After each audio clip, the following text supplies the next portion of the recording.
Hello. In the last few episodes, Ash caught Bulbasaur, Charmander, and Squirtle. He now has all 3 of the starters, so I feel like the plot is gonna start to move along now, and I don't entirely know where it's going. This episode is called Mystery at the Lighthouse, which feels a little weird because I don't remember any lighthouses in Kanto. Since this episode is literally a mystery, I'm just gonna get right into it. As a reminder, this is not a market substitute. I will only be showing clips from this episode, not the episode in its entirety. I don't want to get in trouble with copyright. If you want to watch the full episode, it's available at Pokemon.com. They're lost again. I feel like if they didn't get lost, this whole show would take like all of like 10 episodes tops. He only has 2 out of 8. Like, he's got a ways to go. Oh, this is gonna be so cute.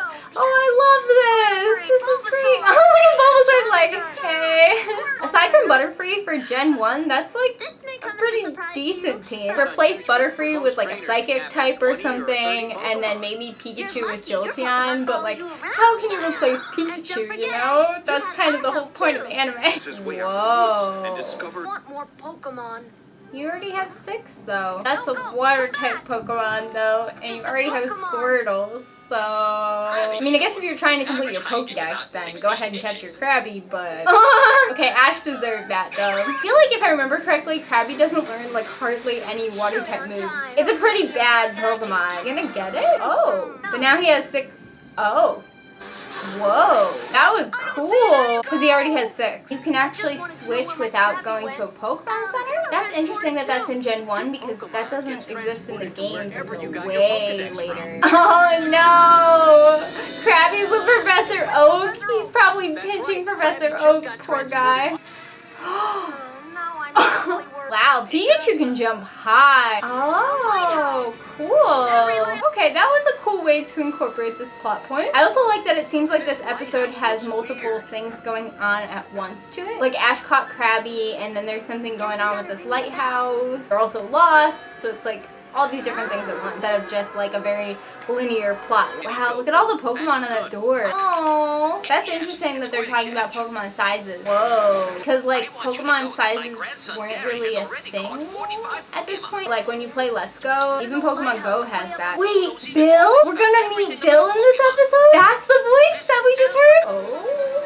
Okay, why does he look like a Kabuto? Did he transform into a Pokemon like in the game?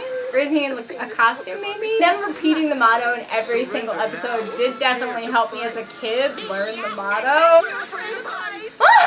He's just in a costume. That seems like a serious design flaw. Whoa. Oh, cool. Whoa. This is cool. Wow, look at that. We're getting like a lot more into the world of Pokemon here. Like they talked about the 6 Pokemon, and they talked about like the Pokédex. Oh, that's so cool, and it's even just showing the ones he's caught so far. Many Pokemon that have never been discovered, so we need to keep searching. Always something new to look for in our lives and in ourselves. Oh, I love that. That's such a cool lesson. Bill is my favorite character so far. Okay, so we're going back to Pokemon size with like Krabby. What is it? It sounds like some sort of big thing like Wailord or something. But Wailord didn't exist yet, so how does he know its language? Oh, I love Bill. That's so great. He's like, I don't need to capture it. Dragonite. Look how big it is. How old is that Dragonite? Do they just keep growing? Do they just not stop growing? Or is it some sort of thing with Gigantamax? Like, is Gigantamax a thing in the anime? Or is it maybe from Galar? I'm like speculating wildly now about how this could even exist at all. Oh, Brock just asked Misty to dance? They're dancing.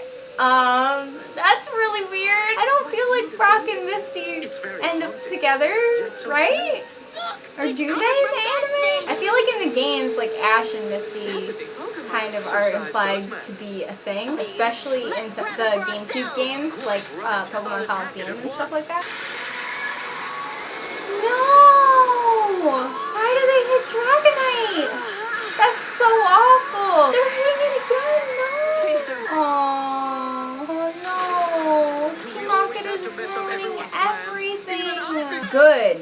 stupid Team Rocket. I know it's gone. Oh, that's so sad. Is it gonna come back? Man, humans suck. They're kind of like listing all the different ways that you can interact with Pokemon. It's like you can be a trainer, you can be a breeder, you can just enjoy Pokemon, and like you can research them. There's like so many different ways. I feel like I would be a Pokemon researcher. Maybe that's why I'm like Bill is the greatest ever, because like that's what I would like to do. I mean, I kind of get to do that with YouTube videos, you know, like I'll like investigate Pokemon. So that was definitely not my favorite episode because there wasn't a lot that happened, but there was a lot of cool explanations in it. Like it talked about the whole 6 Pokemon concept and how they get transferred back to Professor Oak, so like that's an important thing to know. And it talked about how many Pokemon there are and the different types of people who interact with Pokemon. And Bill is just straight up an awesome character, so seeing him was fantastic. You see him in the Johto games, so he's gotta be in the other animes, right? And lastly, to talk about the giant Dragonite in the room,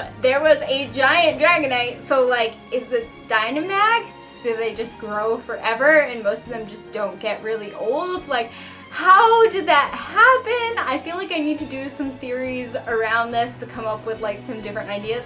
Maybe that'll be my Thursday video. Maybe I'll make it a long time from now. Who knows? Make sure you subscribe so you don't miss whenever I post that video. Anyways, if you like this video, click that like button. Bye.